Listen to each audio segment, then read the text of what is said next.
하나님 감사합니다. 이 시간 저희가 정말 하나님의 말씀에 집중될 수 있도록 성취될 하나님의 말씀이 대언되어 줄 수 있도록 성령으로 강하게 역사하여 주시옵소서. 감사드리며 예수 그리스도의 이름으로 기도드렸사옵나이다. 아멘. 오늘 주신 하나님의 말씀은 영원한 응답 속의 요셉입니다. 저희가 강단 메시지 이번 2024년 슬로건을 창세기 41장 38절로 했습니다. 그래서 바로가 그의 신하들에게 이르되 이와 같이 하나님의 영에 감동된 사람을 우리가 어찌 찾을 수 있으리요 하고 라는 말씀입니다. 우리 랩런트들이 받아야 될 응답입니다. 지금 앞으로 무섭게 아주 속도로 지금 AI부터 해서 기계화된 세상 속에서 이제 정말 영적 문제의 답을 찾을 수도 없고 영적 문제가 있는 것을 느낄 수도 없는, 예전에는 우리가 지금은 뭐 하나님 믿는 사람이나 뭐 불신자나 뭐 말을 해야 알 정도인데 이제 점점 시대가 가면 누가 봐도 알 수 있을 만큼 이거는 바뀔 거예요. 옛날에 우리 학교 다닐 때 거의 세상에 우리 학교에 거의 뭐 이상한 아이들이 한두 명이었잖아요. 지금 이상한 아이들의 비율이 정상적인 아이들보다 넘어서요. 그렇죠? 근데 앞으로는 더 많아질 겁니다. 그래서 우리가 지금 영적 힘이 없고 하나님의 영에 감동된 사람만이 세상에 답을 줄 수 있는 때가 올 수밖에 없어요. AI가 되고 자동화가 되고 많은 일들이 좋아지고 세상이 좋아지고 세상에 행복이 올 것 같지만 그렇지가 않은 거죠. 오늘 이 응답, 미래를 보는 응답, 미래를 느끼고 미래에 대한 기도 제목을 발견하고, 제가 말씀드렸듯이 우리 역사적으로 봐도 교육은 백년지계라고 하죠. 100년 앞을 바라봐야 된다는데 우리가 적어도 우리 랩런트들이 2030, 2030년부터 2080년까지 삶을 주로 살아야 돼요.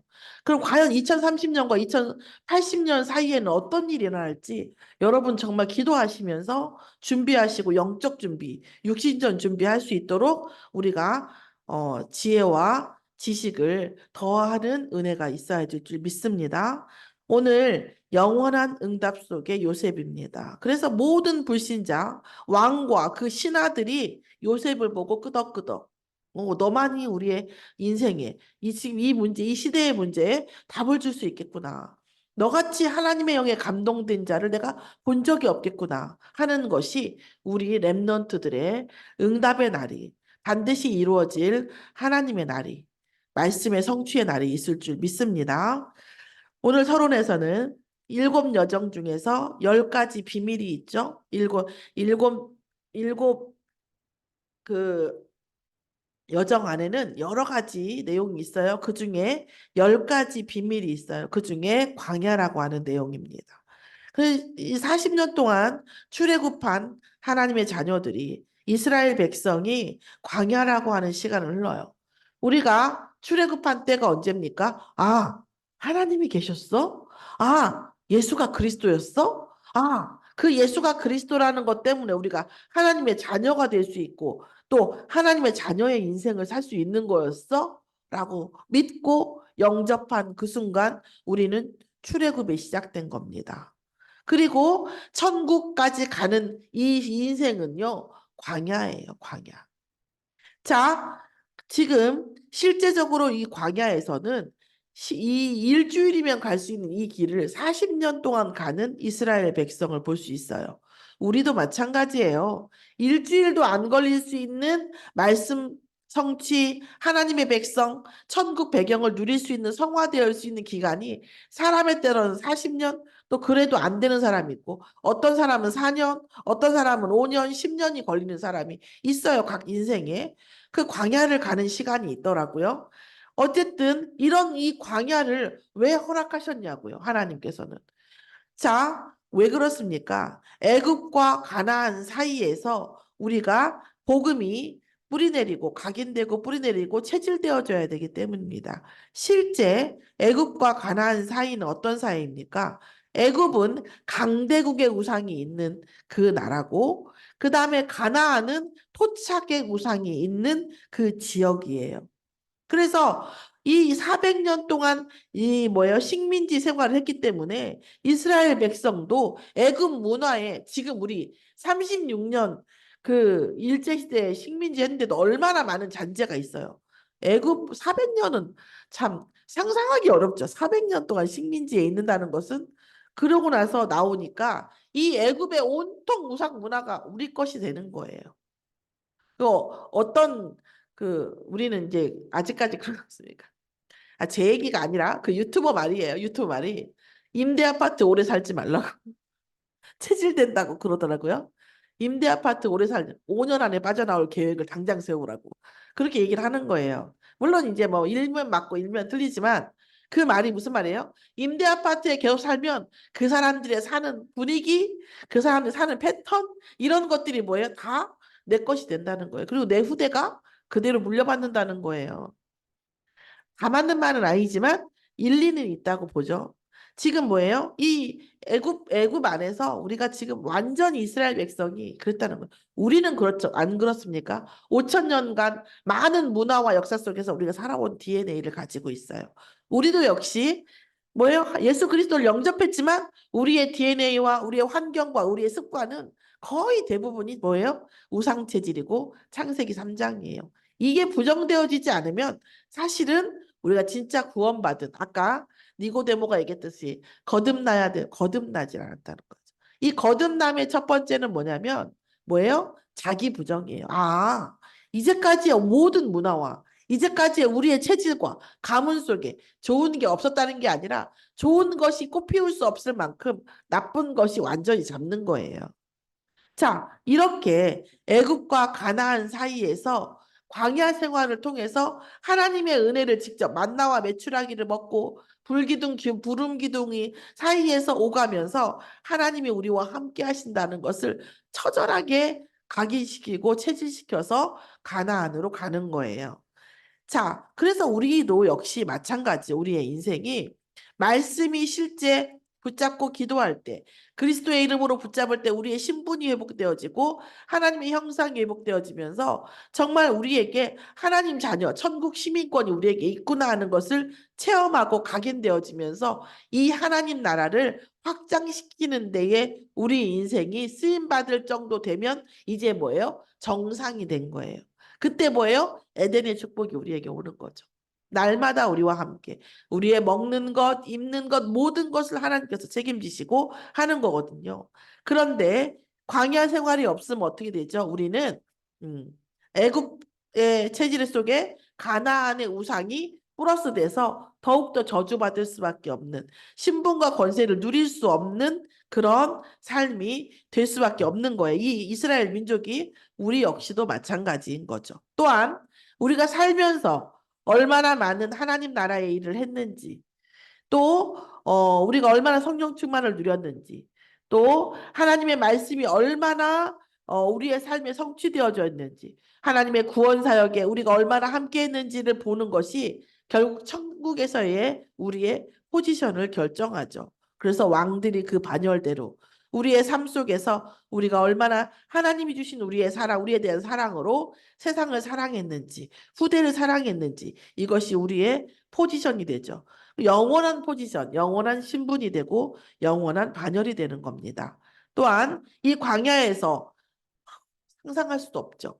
10만 명의 이 사람들이 그 천막 인생을 살아가는 거예요. 성막에서 사는 거예요. 말이 성막이지. 천막이자 천막. 담이 있고 아파트가 있어도 보안이 되네 안 되나 하는데 이 천막에서 그 수많은 사람들이 이동하며 산다는 게 어떨까요? 그 현실 속에서 왜 여기서 이렇게 우리가 이 현실 속에 이런 현실에 처했는지에 대한 진실과 영적 사실을 볼 수 있는 눈이 열려야 되는 겁니다. 근데 열리지 않고 열린 사람은 단 몇 명이었어요? 2명밖에 없었어요. 갈렙과 여호수아밖에 없었죠. 이 현실과 진실과 영적 사실을 볼 수 있는 그 기회가 언제예요? 광야의 인생입니다. 그래서 불신자 상태인데 문제가 안 왔어? 그 사람은 구원의 계획이 하나님이 아예 없는 거예요. 내가 조금만 뭔가 언약을 떠나거나 잘못을 하면 바로 문제가 와. 하나님이 나를 불꽃 같은 눈으로 쳐다보고 있다는 거예요. 그러면 하나님이 문제를 주냐? 아니죠. 하나님이 나를 불꽃 같은 눈으로 쳐다보기 때문에 사단이 그 틈을 기가 막히게 치고 들어오는 거예요. 그래서 사실은 구원받은 하나님의 자녀는 죄를 안 짓는 게 유익해요. 왜요? 사단이 결코 그 기회를 놓치지 않는다니까. 완전히 덮친다니까요. 그 죄를 지을 수밖에 없게끔 만들어 놓고 죄를 지으면 하나님께 뭐예요? 참소한다. 참소하기를 말로 할 수 없다니까요. 자, 그리고 자, 그런 다음에 어, 세 번째 뭡니까? 언약의 과정이에요. 광야라고 하는 이 과정은 언약이 성취되어지는 과정입니다. 우리 인생에 있는 모든 문제도 언약이 성취되어지는 과정이에요. 뭐라고 하셨어요? 하나님이 자기가 하실 일을 보이는 거고 하나님의 영광을 보이는 일이고 하나님의 능력을 보이는 일이에요. 그럼 우리는 그러죠. 그걸 왜 하필이면 나한테? 그러잖아요. 저도 그랬는데. 그걸 왜 하필이면 나여야 돼요? 옆집에도 있고 뒷집에도 있고 다른 사람도 있고 많은데. 왜 하필이면 우리여야 될까요? 우리에게 그 영광을 주시기 위해서예요. 우리에게 그 영광을 주시기 위해서예요. 전쟁에 참여한 자만이 전쟁의 전리품을 가져올 수 있어요. 문제 속에서 하나님의 언약을 붙잡은 사람만이 하나님이 그에게만 주시는 특별한 은혜를 주십니다. 그래서 뭐예요? 언약과 응답을 나에게 주시기 위해서 이 문제를 허락하신 거예요. 그런데 그 문제에 대한 그것이 우리에게 허락도 안 받고 들어오죠. 하나님의 주권이기 때문이에요. 그러면 우리보다 더, 우리 아들하고 얘기할 때 그래요. 그 우리보다 더 심한 경우는 어떻겠냐? 그럼 우리 아들이 그래요. 큰아들이. 철없는 우리 큰아들이. 그걸 내가 왜 생각해야 돼? 이러죠. 우리보다 더 심한 경우를 얘기하라고 생각해 보라 했더니 그걸 내가 왜 생각해야 돼? 이러는 거예요.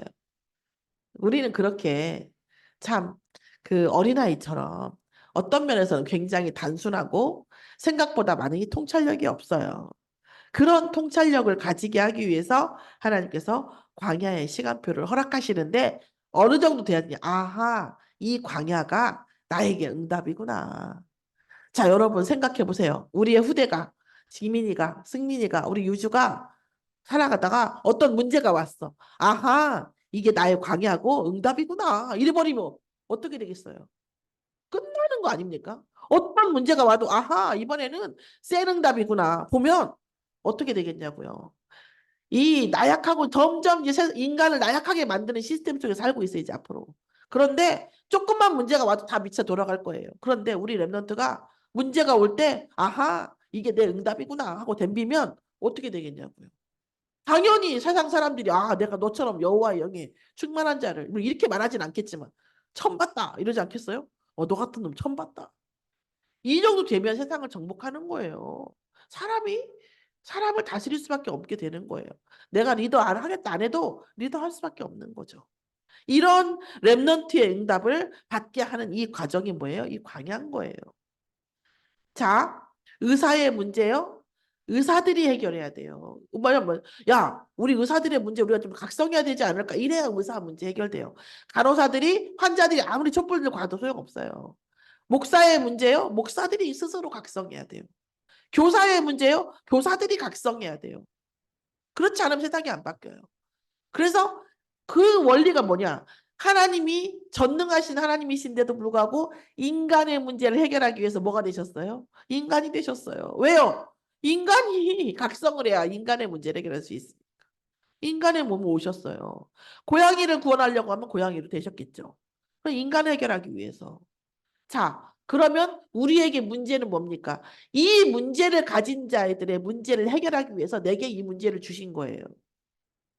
이해가 되세요? 이 문제를 가진 자들의 문제를 해결하기 위해서 내게 이 문제를 주신 거로. 그러면 그 문제를 가지지 않은 사람이 그 문제를 해결할 수 있겠어요? 없단 말이에요. 좀 넓게 보시고 정말 하나님께 통찰력을 구하시면서 그러면 진짜 모든 아무것도 안 해. 우리 어린아이들 태어나서 아무것도 안 해. 학교도 안 가고 아무것도 안 하고 문제도 없이 밥만 먹고 똥만 싸고 잠만 자고 이랬다고 쳐봐요. 무슨 일을 할 수 있겠어요? 무슨 일을. 아무것도 할 수 없어요. 그렇죠? 우리에게 일어나는 모든 문제는 사실은 응답이에요. 그런데 우리는 감당할 수가 없어. 그러니까 하나님 뭐라고 했어요? 그리스도의 이름으로 내가 감당하게 해주겠다고 하셨잖아요. 내가 모든 멍에를 가볍게 만들어준다고 하셨잖아요. 그러면서 어떻게 해요? 또 뭐예요? 하나님의 영으로 충만한 자로 세상을 살리는 자로 해주겠다고 하신 거죠. 저는 정말 이 복음이 진짜 껌 먹고 알 먹고라고 생각해요. 정말 날로 먹는 거예요. 정말 애들 말로 유튜버들 말로 날먹이라고. 복음이야말로 날먹이에요. 진짜. 정말 우리 렘넌트들에게 정말 예수만이 길이다. 왜요? 거기에 흑암이 꺾이니까. 예수라는 사람이 아니라 예수가 예수의 이름을 통해서 흑암이 꺾이고 정신 문제가 돌아오고 우울증이 낫고 의욕이 없는 저 어저께까지 저 약 먹고 누워 있었어요. 진짜 너무 힘들어가지고 계속 머리가 아프고 막 기침 나오고 하더라고요. 진짜 그리스도 안에서 하나님께 영광 돌리는 예배 속에서 하나님 인도해 주시라고. 와, 오늘 새벽 4시에 정말 씻은 듯이 났더라고요. 씻은 듯이. 근데 혹시 몰라서 약은 먹었어요. 씻은 듯이 나와가지고 모든 문제를 해결하고 오는 거예요. 정말 하나님께서 하신다니까요. 우리의 문제 또 모든 문제 속에서. 그 증거가 뭐냐? 광야인 겁니다.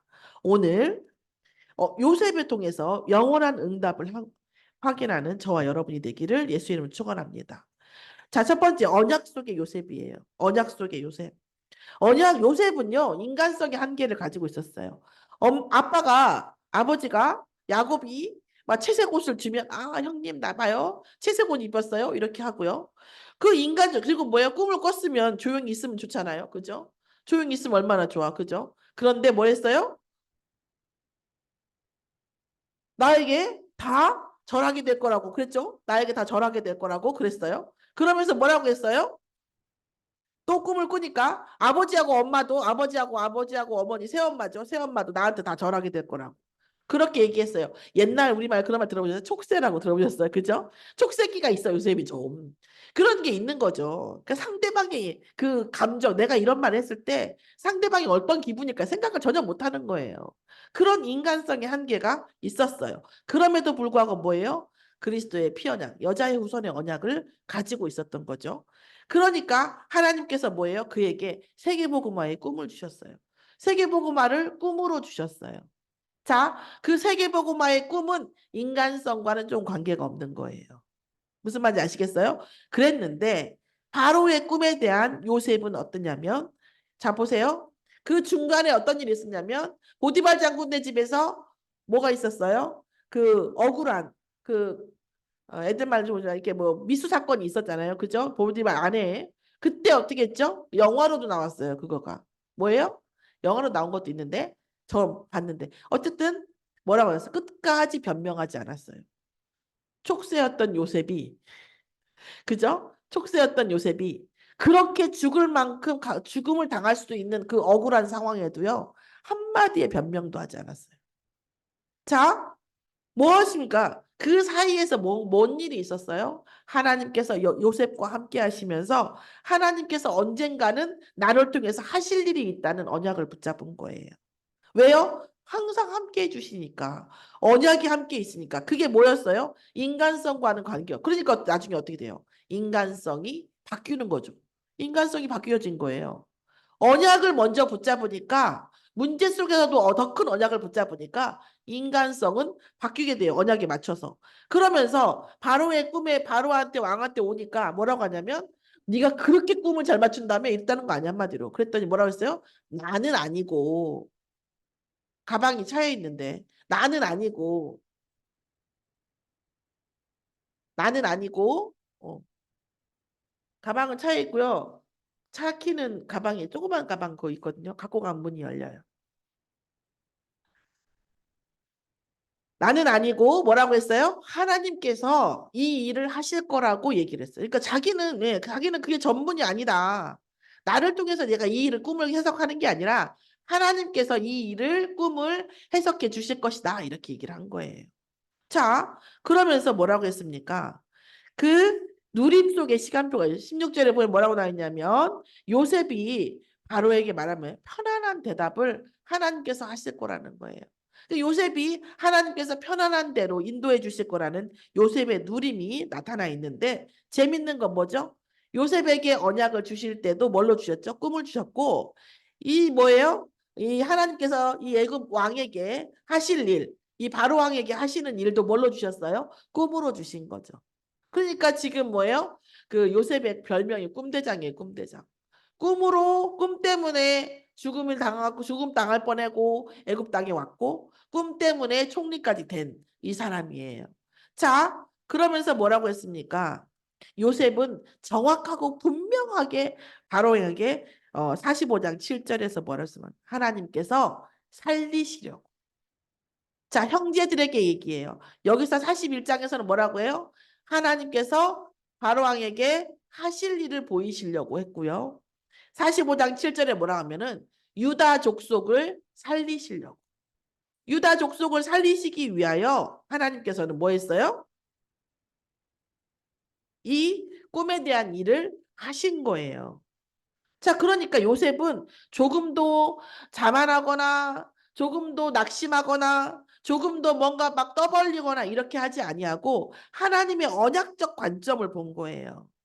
바로의 꿈에 대한 요셉의 관점이에요. 자, 이걸 보면 이 하나님께서 요셉을 통해서 꿈을 통해서 계속 역사하시는 걸 보죠. 그러면서 언약을 가지고 있으니까 함께 하시는 것을 계속 보이죠. 그러니까 누리게 하시죠. 그러니까 인간적 한계도 극복하게 하십니다. 자, 세 번째, 고난의 시간표 속에서 요셉은 어땠습니까? 꿈을 꾸었을 때 37장 5절에 아까도 말했듯이 꿈을 꾸었을 때에는요. 막 얘기를 했어요. 형제들한테. 그런데 아마 이런 것도 있었을 거예요. 내가 가지고 있는 이 언약을 다른 사람도 가지고 있다고 생각해서 얘기했을 수도 있어요. 자, 봐봐. 나만 이런 일이 있다. 이게 아니라 하나님께서 세계복음화를 하실란가 봐요. 이렇게 얘기했을 수도 있단 말이에요. 어쨌든 요셉은 언약이 너무 중요했고 언약을 하나님께서 주심에 너무 기뻤어요. 그 대신 뭐예요? 그 언약 가지지 않은 자들이 어떤 감정을 가질지는 몰랐던 거예요. 한마디로 한계가 있었던 거죠. 이 저기를. 그런데 두 번째 어떤 일이냐면 37장 5절에 지나고 나서 38장에 봐요. 정말 특이해요. 여러분 어떻게 할까요? 37장 5절에 37장에 요셉이 꿈을 꾸고 팔려왔어요. 그리고 갑자기 38장에 뭐가 나오냐면 유다와 다말이 나와요. 유다와 다말이 나와서 유다의 집 큰아들이 언약이 없어서 하나님이 죽여버렸어요. 다말이 큰 며느리인데. 그러니까 둘째 아들을 시집을 보냈어요. 원래 그러잖아요. 대를 잇기 위해서. 그랬더니 둘째 아들도 죽였어요. 하나님. 셋째 아들이 어려요. 그러니까 유다가 뭐라고 했어요? 다말을 집에 가 있으라고 한 거예요. 친정 집에 가 있어라. 내가 나중에 셋째 아들이 크면 너를 불러들인다 이렇게 했단 말이에요. 그런데 안 불러들여요. 안 불러들이니까 다말이 이게 창녀인 것처럼 하고 가가지고 유다와 동침을 하고 아이를 낳은 거예요. 갑자기 이 얘기가 왜 나오냐고요. 갑자기. 그러니까 갑자기 요셉 얘기하다가 요셉이 얘기가 지우장창 긴데 갑자기 38절에 유다와 다말이 나와요. 이게 갑자기 왜 나오냐고요. 요셉이 가지고 있는 이 언약의 후손, 그 피언약, 여자의 후손이라고 하는 이 언약이 어느 족속에서 나와요? 유다 자손에서 나와요. 그런데 유다 자손이 큰아들이 왜 죽었어요? 이 피언약을 잃어버려서 죽었어요. 그러니까 이 피언약을 잃어버려서 죽고 하고 있어요. 유다 가문은. 요셉은 지금 그 피언약을 붙잡고 애굽으로 가게 된 거예요. 지금. 그러니까 이 애굽으로 가는 이 해프닝이 뭐 때문에 일어난 거예요? 유다 족속이 언약을 잊어버려가지고. 38장에 갑자기 나오는 거예요. 뜬금없이 밑도 없이 끝도 없이 37장에 이 요셉이 잡혀갖고 깨꼬닥 하려고 하는 입장에 있는데 갑자기 38장 유다와 다말이 나오고 거기서 다말이 대를 이어요. 쌍둥이를 낳아가지고. 그러고 나서 거기 다말이 그래서 유다 족속이 점점 이제 뭐예요? 이제 후손이 난 거예요. 후손이 난 거 보여주고 갑자기 또 요셉 얘기로 돌아와요. 그러니까 하나님이 누구를 살리시려고 언약은 없지만 예언대로 유다 족속 밑에서 메시아가 나와야 되니까 그 유다 족속이 살아야 되니까 형님 그 요셉의 형님이죠. 유다가 요셉의 형님인 유다 이 후손이 살아야 되니까 하나님께서 이 일을 계획하신 것을 요셉이 알고 있어서 요셉은 계속 형님들을 뭐라면 당신들의 생명을 보존하려고 나를 사용하신 거다. 이게. 그러니까 여자의 후손의 주인공이 요셉 가문이 아니에요. 어느 가문이에요? 유다 가문이에요. 근데 유다 가문은 지금 뭐예요? 언약을 잃어버렸고 또 죽고 있어 지금 계속. 난리가 났어요. 그죠? 그 상태에서 하나님은 그래도 이 가문을 살려서 메시아를 오게 하시려고 요셉을 보내신 거고, 그 요셉의 꿈을 통해서 하나님 살아계신 것을 증명하고, 또 뭐예요? 이스라엘 백성과 야곱의 족속, 그 다음에 유다의 족속들을 살게 하시는 거예요. 제가 좀 잘 설명했는지 모르겠습니다. 어쨌든 그러고 나서 그 다음 세 번째, 이 고난의 시간표의 이유가 또 세 번째 뭐냐면, 자, 우리가 어떤 곡식이나 시멘트나 이런 것들을 7년, 1년, 2년 어떻게 쌓아두냐에 따라서 1년이 가기도 하고 6개월을 해도 못 쓰기도 하고 그런데요. 곡식도 그렇고 시멘트 특히 막 이런 건축하시는 분들은 너무 잘 알대요. 그래서 공학적으로 쌓는 방법이 있대요, 이게. 공학적으로. 어떻게? 뭔지 나도 모르지. 어쨌든 쌓는 방법이 있대요. 그리고 뭐예요? 쌓아둬야 돼요. 그거를 7년 이상을 쌓아둬야 돼요. 그죠? 어떤 거는 14년 갈지도 몰라요. 그죠? 먼저 쌓아둔 걸 먼저 먹긴 하겠지만 어쨌든 잘 쌓아둬야 되고 그거를 세야 돼요. 그쵸? 센다고 했잖아요. 48절, 49절에 쌓아두고 세야 되고, 그리고 그 지금 이 5분의 1, 20%의 세금을 걷는 이 전체 계산을 누가 했냐면 요셉이 했어요. 언제 이것을 이렇게 했을까요? 저 시골 촌뜨기에서 양치면서 이걸 배웠을까요? 아니에요. 보디발 장군의 국방부 장관은 거의 왕 밑에 가장 큰 집의 재산이에요. 그 재산의 총무 역할을 했기 때문에 이 전문성이 생긴 거예요. 그러니까 꿈 하나 맞췄다고 해서 너 총리에 이렇게 써요. 세계 최고의 왕이 지금 미국 대통령 같은 그런 분이 꿈 하나 맞췄다고 그렇게 그것을 어떻게 할 것인지 방법론과 이런 모든 것들을 다 브리핑을 했겠죠, 요셉이. 그러니까 총리를 시켰겠죠. 고로 하나님께서 요셉을 만약에 총리를 시키기로 하셨다고 한다면 이 보디발 장군의 이 노예 생활이 필요해 안 필요해요? 필요하다는 거예요. 또 뭐예요? 감옥을 통과 감옥 생활 정치 감옥에 있었잖아요. 정치 감옥에. 정치 감옥이 뭐예요? 인맥이잖아요. 인맥. 그래서 정치 감옥에 있으면 다 듣잖아요. 누가 지금 실권을 잡았는데 누구랑 누가 라인을 탔고 누가 누구하고 적이고 이번 사건은 누가 저질렀고 이거 다 알잖아요. 그러니까 총리를 해도 이 요셉이 이 업무를 충분히 감당할 수 있는 거예요. 왜요? 정치 감옥에 오래 있었어 가지고. 지금 그럼 무슨 얘기예요?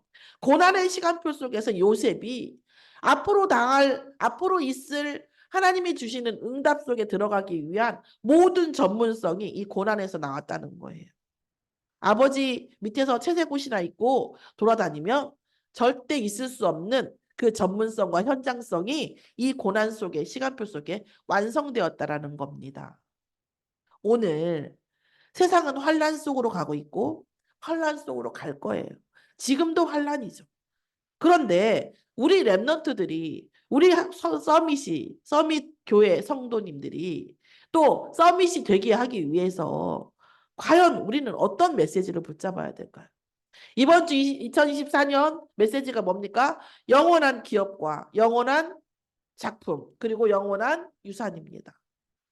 정말 마르고 닳도록 듣게 돼요. 우리 원단 메시지는 엄청 중요해요. 제가 엄청 저 긴장할 정도로 들어요. 자, 그러면 세상의 환란 속에서 우리 아이들도 살아갈 텐데 과연 우리 아이들은 어떤 응답 받고 살아야겠냐고. 엄마 아빠 말 잘 들으면 살 수 있어요? 솔직히 말해서 우리끼리 얘기지만 엄마 아빠 말 잘 듣고 할아버지 할머니 말 잘 들으면 앞으로 미래에 잘 살 수 있어요? 그건 아니잖아요. 그럼 학교 공부만 잘하면 살 수 있어요? 그건 아니란 말이에요. 하나님께서 주시는 영적 축복과 영적 통찰력이 있어야 된단 말이에요. 첫 번째, 우리 세상의 환란 속에서 우리 랩런트들은 미래 경제를 보는 영원한 기업의 응답을 받아야 됩니다. 요셉이 받은 거예요. 요셉이 보디발 장군 밑에서 노예 생활을 하면서 총무 역할을 하면서 감옥에서 간수장 역할을 했잖아요. 거의 간수 대리로. 그 역할을 하면서 미래를 본 거예요. 그렇죠? 그리고 영원한 기업의 응답을 받았고 또한 애굽을 지금 제국으로 만들었어요. 이 요셉 때문에 애굽이요. 원래 제국이 되지는 못했어요. 출애굽 사건 때문에. 그런데 애굽이 그 당시 그 시대 당시에 어마어마한 재력을 나중에는 그 쌀을 사러 왔는데 나중에 그런 게 있어요, 여러분. 나중에 또 이게 나와요. 쌀을 사러 왔는데 쌀이 떨어져 돈이 없어 이제. 돈이 더 이상 없습니다. 그러니까 어떻게 해요? 똥이란다. 땅을 토지로 잡아요. 그 잡는 것도 다 이게 지금 법칙이 있어요. 그래서 어떻게 해요? 이 애굽이요 어마어마한 땅을 소유하게 돼요. 이 식량 때문에. 식량으로 해가지고 자 그러면서도 그 땅을 짓던 사람들을 죽이지 않고 살 수 있도록 이 시스템을 만들어요. 요셉이. 지금 그러니까 뭐예요? 애굽을 제국으로 만드는 영원한 작품의 요셉에게 통해서 나오게 됩니다. 그러니까 그럼 그 요셉이 자기 힘으로 그걸 했어요? 그건 아니죠. 애굽을 제국으로 만들 정도의 영원한 작품의 응답을 요셉이 받은 거예요. 어디 속에서? 세상의 환란 속에서. 세 번째 뭐예요? 유가가 아니고 유다죠. 유다 가문을 살렸죠. 유다 가문을 살리면서 뭐예요? 오실 메시아에 대한 뭐죠? 언약의 회복에 영원한 유산의 응답을 받은 거죠. 유다 가문이 영원한 유산이잖아요. 메시아라고 하는 영원한 유산. 그렇죠? 그 가문을 살리며 오실 메시아의 언약을 회복시키는 영원한 유산의 응답을 받은 거예요. 요셉이. 여기서 요셉이 직접 한 게 있어요? 없어요. 하나님의 인도 속에서 요셉이 언약 붙잡고 갔을 때에 담담하게 굳건하게 하나님 앞에 임마누엘 누리면서 갔을 때에 요셉에게 온 이 영원한 응답인 거예요. 자, 그러면 우리가 질문할 수 있죠. 하나님은 왜 이 환란을 허락하셨는가? 하나님은 왜 7년 풍년과 7년 흉년을 허락하셨는가? 많은 얘기를 할 수 있지만 시간이 늦어져서 많은 얘기를 못하고 한마디로 결론을 내리면 하나님께서 직접 세계복음화의 모형을 보여주신 겁니다. 직접 하신 세계복음화예요. 하나님의 방향은 늘 어디로 간다? 세계복음화를 향해 간다. 하나님의 백성이 이 언약을 놓치면 하나님 직접 행사하시는 거예요. 이 일을.